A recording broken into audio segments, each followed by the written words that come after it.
Hello and welcome to the Franchise Tag Podcast with me, your host, Freddie Hall. No, there's not a sort of glint on your camera. Me and Jonny are just very soaking in sweat. It has been hot, hot, hot in the UK. The heat wave has hit. Unfortunately, myself and Jonny are both in London now, even though our native places didn't have beaches anywhere. We're still far away from the beach, Jonny. We can't get a nice holiday out of this. We're just going to have to suffer in the city through this heat. It's relentless, but it's just going to have to happen. Jonny Bisby is joining us tonight, creator and founder, contributor for the Off-Grid NFL. They are some great guys over there, great articles on that website. We're going to be definitely talking about them a lot during the season as well. They've only started in March from what you told me beforehand, Jonny, and already get some great content out there. And it's exciting to have more UK contributors to the NFL. Yeah, Freddie, thanks so much for that lovely introduction. Yeah, if I do dip off at any time, I will have fainted because of the heat. So do plow on. Yeah, no, it's a pleasure to be on. And the franchise tag has been, been following it for a while now, and obviously starting my own website, Off-Grid NFL. It's really nice to build up this sort of partnership, and look forward to the future and obviously the new season in the next month or two.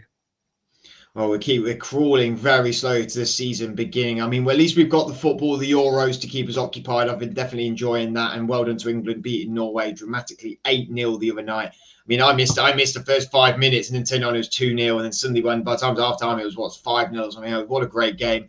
Congratulations to the Lionesses going through to the quarterfinals. We'll definitely be watching you and keeping an eye on their progress throughout the tournament. But we won't be talking about it on the Franchise Tag Podcast, unfortunately, because it's not NFL, ladies, I'm afraid. It's just football. But we're going to talk with Jonny. Jonny is a New York Jets fan. We're going to talk a bit of Jets. We're going to talk a bit of NFL. You know how these Friends of the F-Tag episodes go now. I've had some great people on throughout this summer.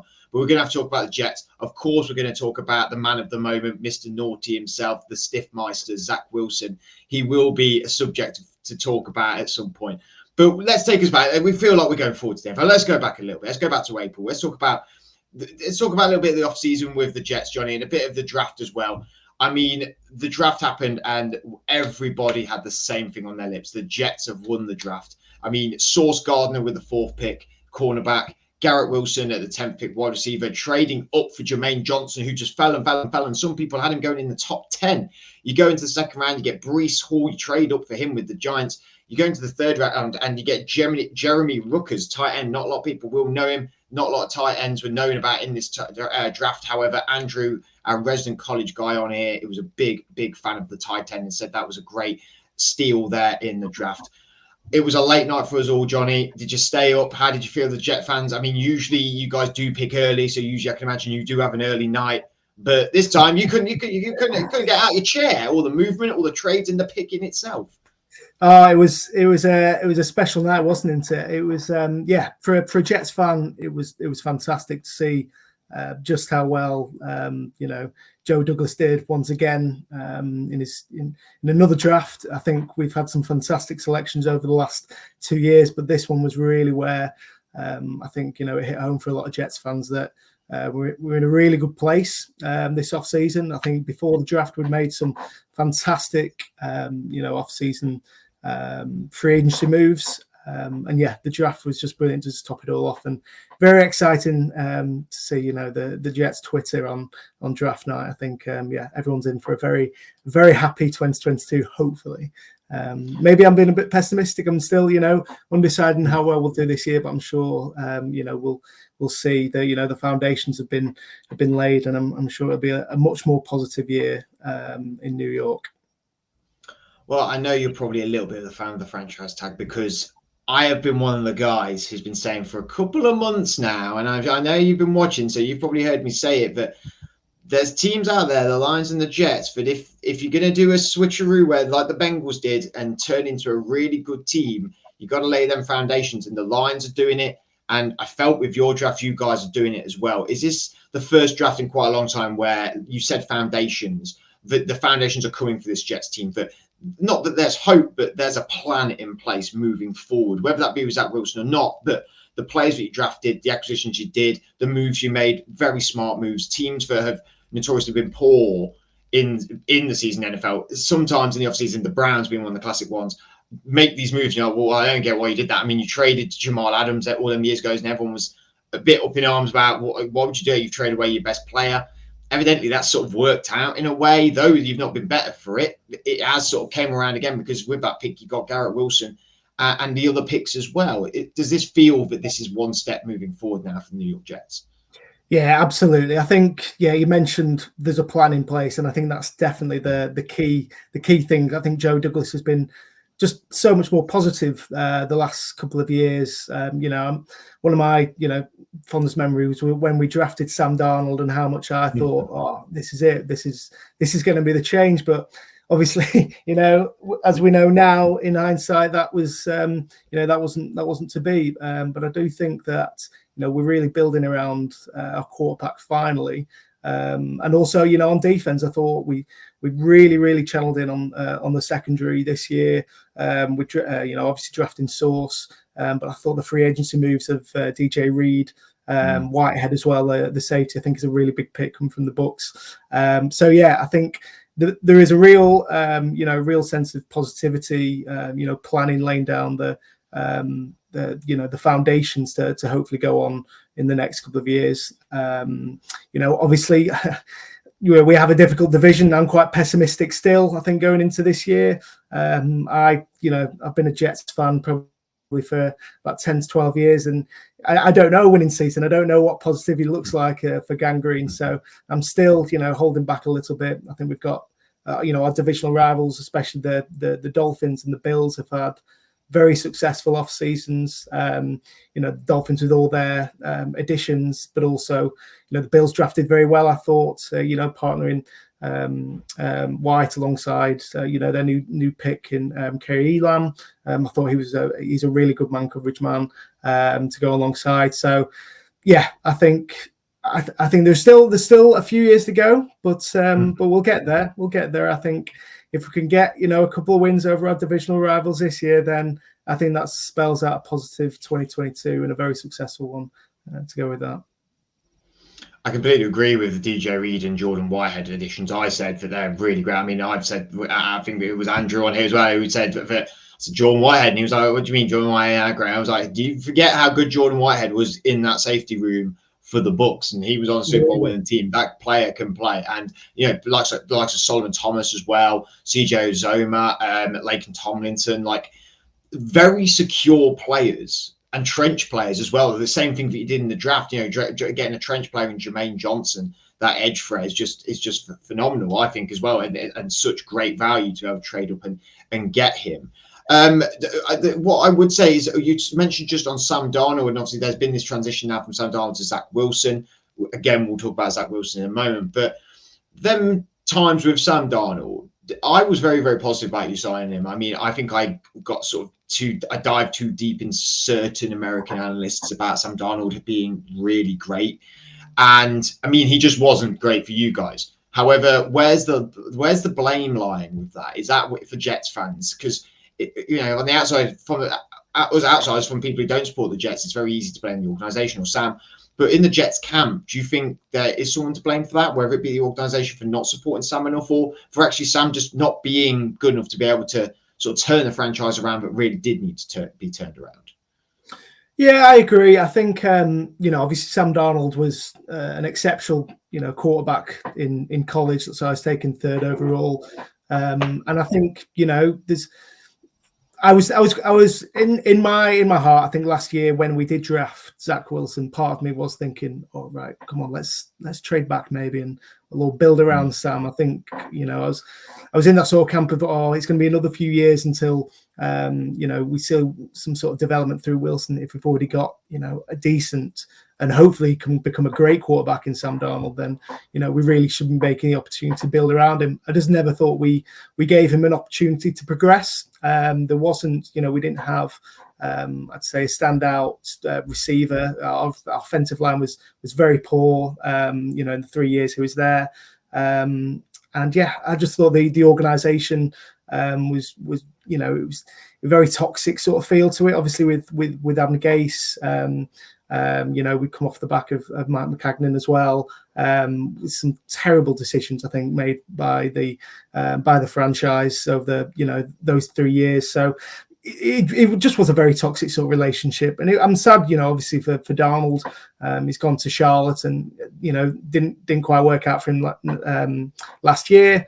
Obviously with Baker now there, it's going to be tough for him to find his way as a starting quarterback in this league. I know there's been talk today about them two having an even sort of battle going into camp this year, but I really don't see that.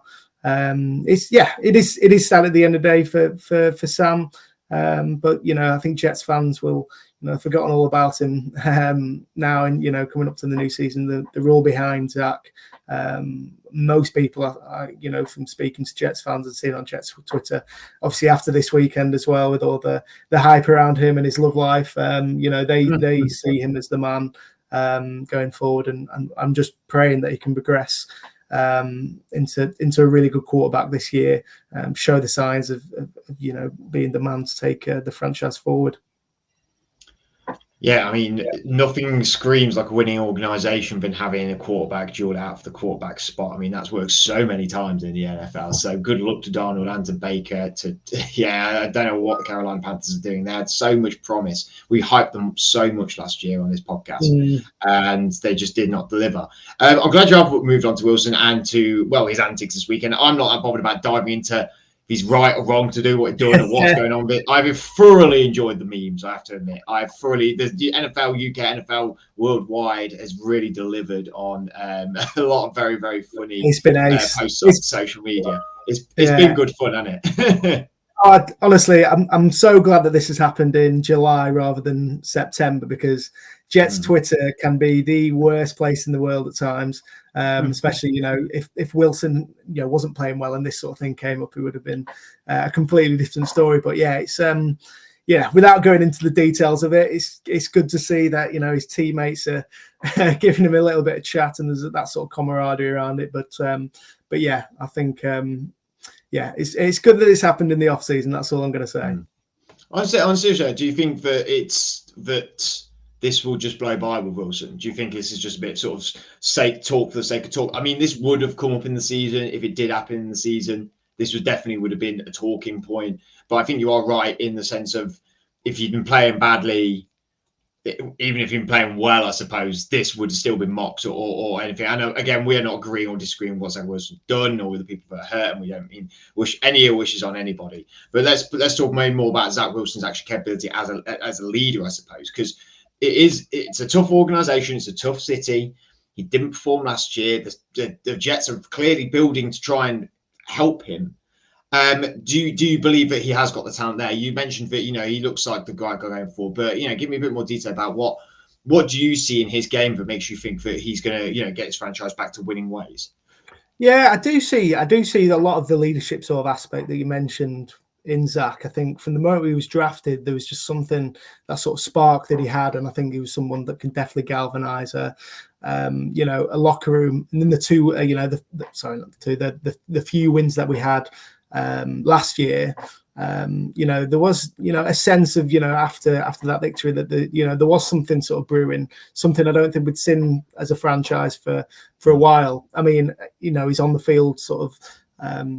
His play, I think there is so much to work on in terms of his accuracy. I'm not sure that he's got the absolute cannon that we sort of saw in college, but I do like the look of his ability to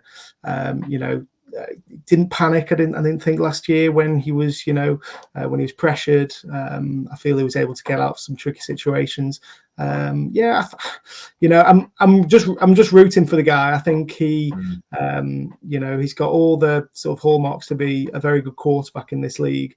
Whether or not he's going to be an elite top 10, that's to be said. I think he's making hopefully he can make some progress this year. It's not quite make or break, I don't think.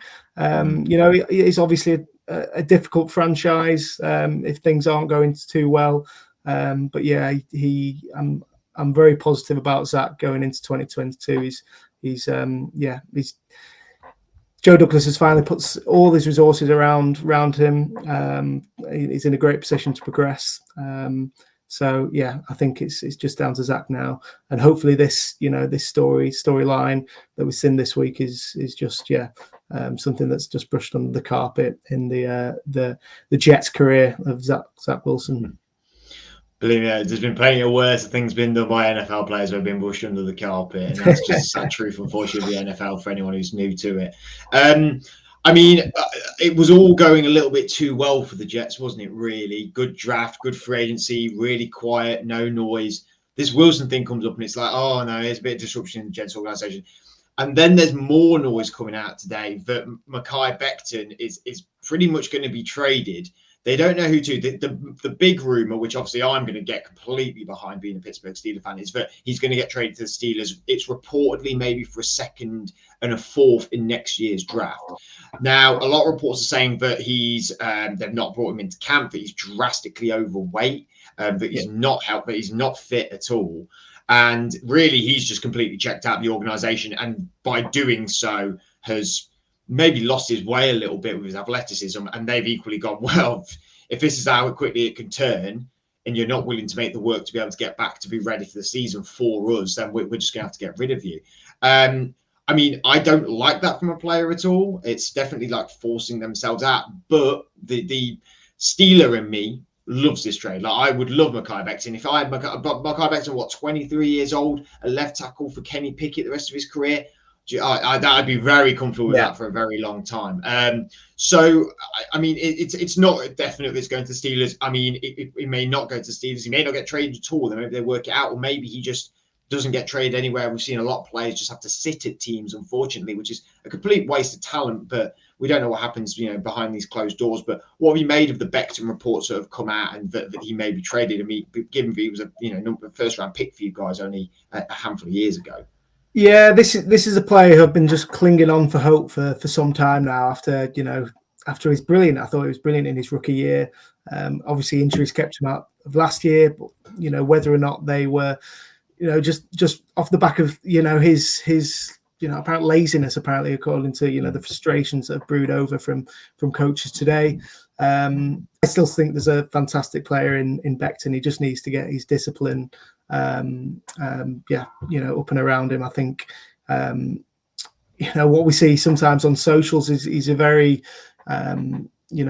supportive sort of leader, on the offensive line. I think he could really be that solid, I like to say, left tackle for the next 10 years for any franchise. I think he'd be a fantastic addition to your Steelers team.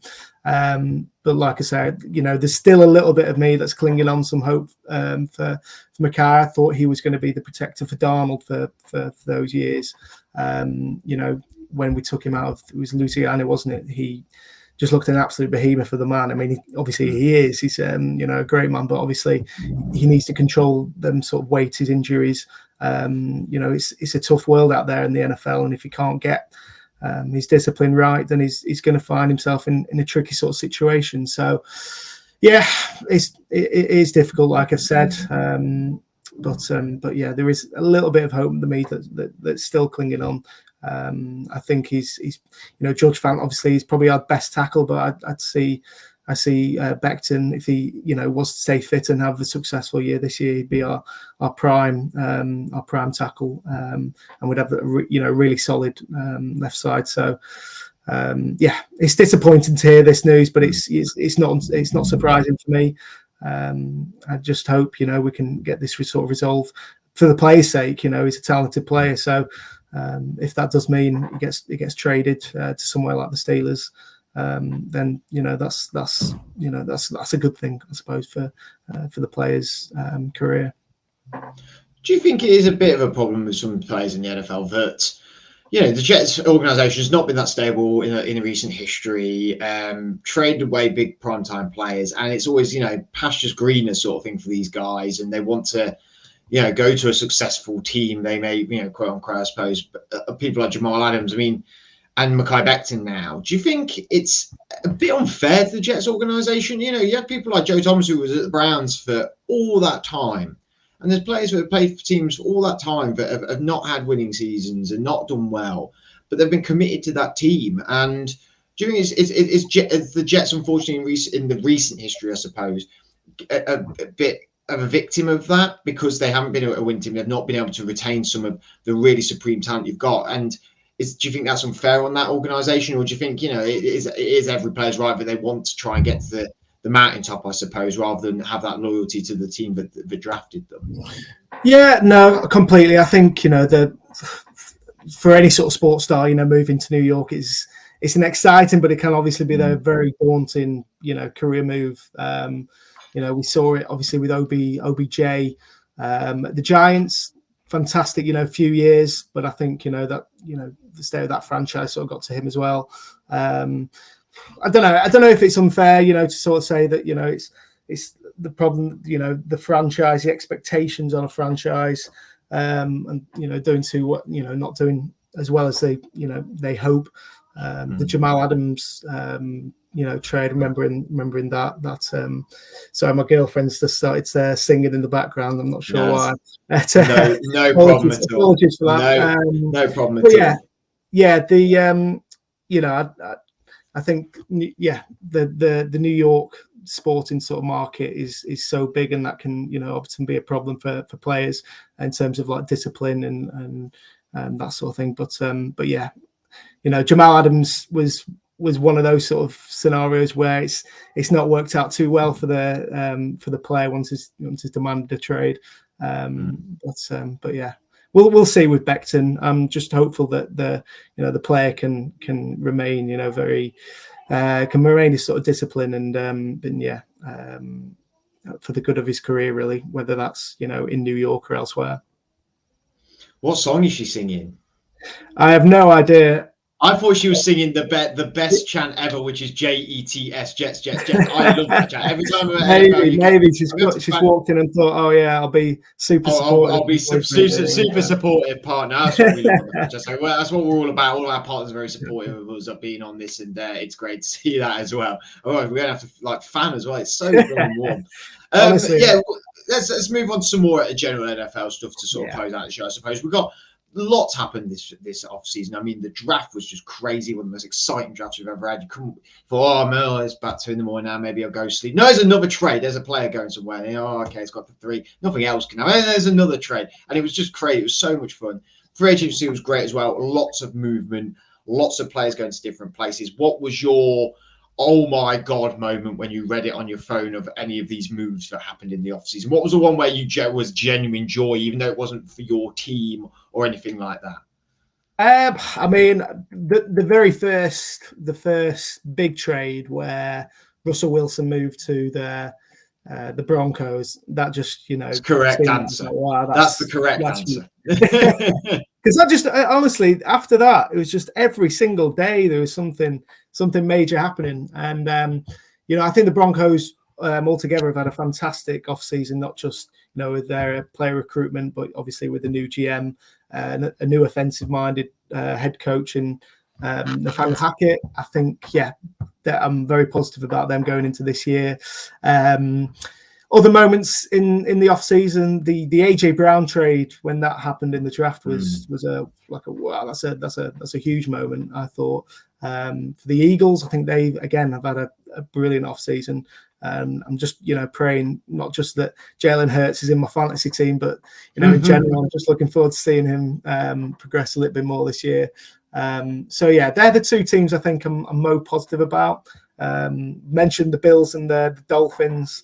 Already they've had a few wow sort of moments.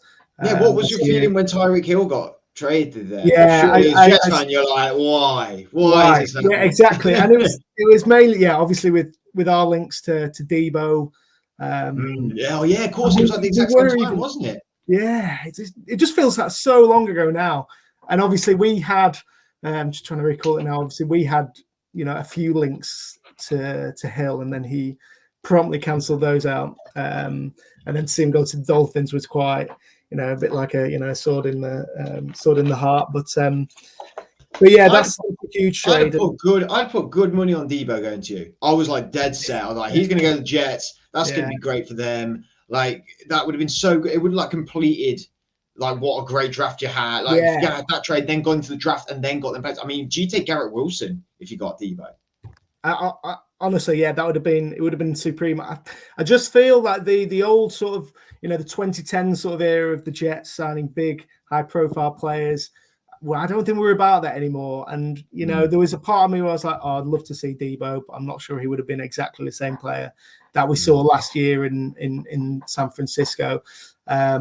But yeah, who doesn't want to, sign one of the best receivers or running backs in the NFL? So that'd have been nice. But yeah, I'm very happy with our acquisitions this off season. Oh, awesome. You mentioned fantasy football as well. I mean, we're big fantasy football players ourselves. So much has actually happened between this podcast and last. I mean, I don't know if you know, but I met Russell Wilson. Just saying. I was there. I stood in queue. Love it. I stood in the queue and met him at the New Era shop, which again, thank you for people that I said hello to. Got chatting to a very nice chap who hopefully will be coming on the podcast soon enough in the line. His name's just completely escaped me, but he's a really nice bloke. Works at TalkSport, so we're going to try and get him on soon. But it was really cool. It was so much fun. It was like crazy actually meeting in person. Like I know, again, I've said this a few times in the podcast, Jonny, but I don't know if so. But Russell Wilson is my favorite player. Like he is just, I love Russell Wilson. I've loved him since I've started watching NFL. I just think he's just brilliant, and it was so surreal. And you hype yourself up, and then you're like, "What am I going to say? Oh my god, it's going to be Russell Wilson!" And you're there for like 1, 2, 3, gone again. And you're like, "Oh, that was just 3 seconds." Did he say anything to you? I actually wore my franchise tag hoodie, and this was before it got like mega hot. I fist bumped him, and I came here and fist bumped him, and he was like, "Oh, franchise tag, I really like that. That's great." And I was like, "Oh, it's my podcast. Thank you, cheers." And then and after beforehand, I was going like, "Well, I'll try and like big it up, see if he can come on and stuff like that." And I was like, "Okay," smiled, and then walked out and was like, "Oh, it was so great." And it was a lot of chat was saying about you can either have a photo or get something signed, but then people coming out with things that were signed were like clearly they've had a photo as well. And then it sort of got quite strict when I got there. I got my photo, and then I was like, "Oh," but when I was going to go, I thought I'd get him to sign something as well, but I don't have anything really. So I dug around and I found a Seahawks program from the London games. But it was against the Raiders. And I was going to ask him to sign that. And then they were being all strict about it. So I was like, "Okay, I'll just get a photo." Cool, no problem. And I walked out, and then the lad who I was chatting to had this little card thing, but they were pre-signed things that you just got on the way out. And I didn't get one of them. So I completely missed out on having Russell Wilson's signature. Not that it's probably worth anything, the paper it's on. I'm not going to forge it. But thank you. But it was great. Thank you, Russell Wilson, for putting his time out there to meet the NFL UK fan. That's really great. Obviously, they're coming back here for the UK games. Before we talk about maybe a couple of games, we were talking about fantasy football. I sort of segued here and there and everywhere with that one. But fantasy football, we're all very into it. You sounded like you're into it as well. What's your record usually like? Are you in a few leagues? You're in one league, your dynasty, your redraft? Are you Superflex, Megaflex, QB Flex? There's so many to keep track of. What are you into? I'm a bit of a novice, to be fair. I've only just started in the last couple of years getting into fantasy. This year I'm in 2 leagues. Nice. And yeah, we've got a dynasty league going with some mates from uni. Cool. So yeah, I don't know if this is going to be a good move in taking Jalen Hurts into his second year in my franchise. But yeah, we'll see. It's a bold move. We've got to be bold. But yeah, no, it's great fun. I'm hoping this year we can do a little bit better than last year. I'm usually around mid-table-ish. So yeah, hopefully we can push on. Yeah. That's quite big going from going novice straight into dynasty, because dynasty, I've only been doing dynasty. I mean, I've been doing fantasy football since I started watching, so it'll be nearly 8 years or something like that now. And our league's just grown and grown and grown. That's why we do our fantasy show on here, which obviously a lot of people know about. And that's our main league amongst us and friends. It's about 14 teams, I think, 12 to 14. And then we just started doing dynasty because we joined a 5-yard rush one. The guys over there do the fantasy football stuff. And we did it as a podcast, and we were not great the first year, and then they didn't want to have teams tanking for the number 1 pick, so it went into a pool, and we were in the pool of the top 4, the bottom 4 got put in a pool of who'd get the first pick, and we got the first pick. And I wanted Najee Harris because I was a Steelers fan. I was like, I can't believe I'm going to get Najee Harris. It's going to be great. But I gave it to the guys and was like, "So who are we going to take?" I think Najee would be a good idea. And all of them went, "Yeah, we're going for Najee." And I was like, "Yes, come on, yeah, we're going to have Najee." So I've at least had Najee Harris in a dynasty league, which I absolutely adore. So that's really great. But we also have Russell Wilson as well, which is even better. But Jalen Hurts, I mean, the dude's, he was in the top rushing quarterback last year, more rushing yards than a lot of good running backs out there. I mean, I could definitely now AJ Brown's in town. I mean, you could be going forward to that happily. Exactly. It could be a stroke of genius, I'm hoping for. But there's a few fancy like bargains I'm hoping to, scupper up on in the next couple of weeks. Just on a piece on off grid and on a couple to watch out for. I think David Montgomery's going to have a really good year for the Bears. Just got a feeling, so I'm hoping I can pick up on him. But yeah, hopefully this year make a bit of progress, because it is good fun at the end of the day. And I know there's so many people as well who love to play it. So yeah, hopefully meet some new people along the way. Yeah, it's such a great community to be a part of, and I'm really looking forward to you enjoying it as well as the season starting. But Jonny, I really appreciate you coming on, my man. Where can we find all things off grid? Where can we find your articles that we can all go and enjoy? Cheers, Freddie. Off grid. If you type in www.offgridnfl.com, that'll take you to our homepage, and you have a little browse around our latest articles. We're talking all things. Obviously, it's the middle of the off season, so it's a little bit quiet, but we've still got a lot of content around. We've got some fancy football pieces that we've been doing last couple of days, but also some pieces on some of the rookies who we're thinking could hopefully stand out this year. Some names that you might not have heard from before. You can follow us on all socials, Twitter, Instagram, Facebook. Just type in Off Grid NFL, and you should be able to stumble across us. Awesome, man. I've checked out a couple of the articles now, really, really great. And you should definitely all go check them out now, in the season, after the season, whenever, as well as while you're doing that, come watch the Franchise Tag podcast, because, you got to have a visual thing as well as a written thing as well. But thank you all for joining us. Thank you, Jonny, again. We'll be definitely having a few more of these coming out soon. Make sure you check our socials. Make sure you like and subscribe to our YouTube. Lots of things going on. Lots more great episodes to come as we creep ever closer to the start of the NFL season. We'll see you soon. Hopefully the weather will cool down and we can be a little bit less hot and sticky and enjoy ourselves properly. See you soon. Have a good rest of your week. Take care.